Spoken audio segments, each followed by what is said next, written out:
ગુજરાત પ્રદેશ કોંગ્રેસ સમિતિના મહામંત્રી સંદીપ માંગરોળાએ ભરૂચ અને તાપી જિલ્લામાં મહિલાઓ અને બાળકો ગુમ થવાના વધતા બનાવોને લઈને રાજ્ય સરકારને કડક પ્રશ્નો પૂછ્યા છે। ગુજરાત પ્રદેશ કોંગ્રેસ સમિતિના મહામંત્રી સંદીપ માંગરોળાએ ભરૂચ અને તાપી જિલ્લામાં મહિલાઓ અને બાળકો ગુમ થવાના વધતા બનાવોને લઈને રાજ્ય સરકારને કડક પ્રશ્ન પૂછ્યો છે।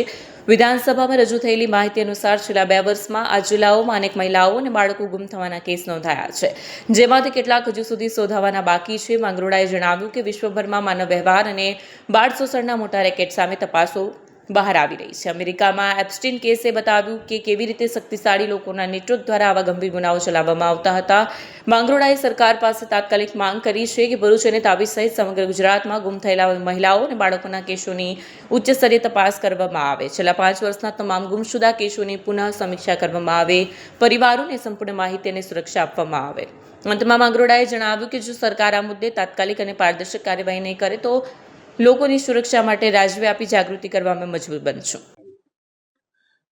ગુજરાતની અંદર કાયદો અને વ્યવસ્થાની સ્થિતિ કથળેલી છે અને હાલમાં જ વિધાનસભાની અંદર જે સરકારે ભરૂચ અને તાપી જિલ્લા માટેના આંકડાઓ રજૂ કરેલા છે એની અંદર 300 થી વધારે બાળકો છેલ્લા 2 વર્ષની અંદર ગુમ થયેલાના આંકડા ચોંકાવનારા છે।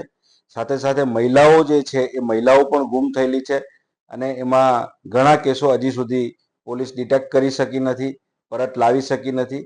અને જ્યારે એપ્સ્ટીન ફાઇલની ચર્ચા સમગ્ર વિશ્વની અંદર ચાલી રહેલી હોય અને જે પ્રમાણે માનવ તસ્કરી એ ની અંદર એવા મોટા માથાઓ સંડોવાયેલા છે અને એના કારણે વિશ્વના તમામ દેશોના ઉચ્ચ પદ ઉપર બિરાજમાન થયેલા નેતાઓ, સેલિબ્રિટીઓ તમામની અંદર હડકંપ મચેલો છે અને આવા સંજોગોની અંદર ભારત પણ એમાંથી બાકાત નથી।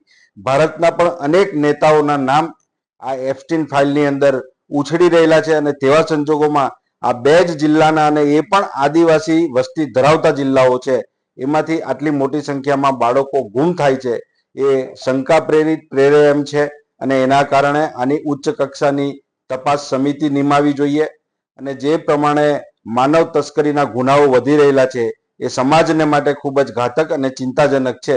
ત્યારે સરકાર પોતાની રાજકીય બાબતોની અંદર વ્યસ્ત છે। રાજ્યના નાયબ મુખ્યમંત્રી જેમની પાસે ગૃહ ખાતું છે તેઓ પણ પોતાની રાજકીય છબી બનાવવાની અંદર વ્યસ્ત છે અને ગુજરાતને રેઢે મૂકી દીધું છે। કાયદો અને વ્યવસ્થા કથળેલી છે, પોલીસને પણ એના દારૂ જુગારના ધંધાઓ ચલાવવાની અંદર, હપ્તાઓ લેવાની અંદર રસ છે। ત્યારે સામાન્ય માણસ પીસાઈ રહેલા છે અને આની તપાસ થાય એ માટે હું સરકારને આપના માધ્યમથી વિનંતી કરું છું। વિડીયો જર્નાલિસ્ટ વિરેન્દ્ર પાટીલ સાથે સત્યા ટીવી ન્યૂઝ ભરૂચ।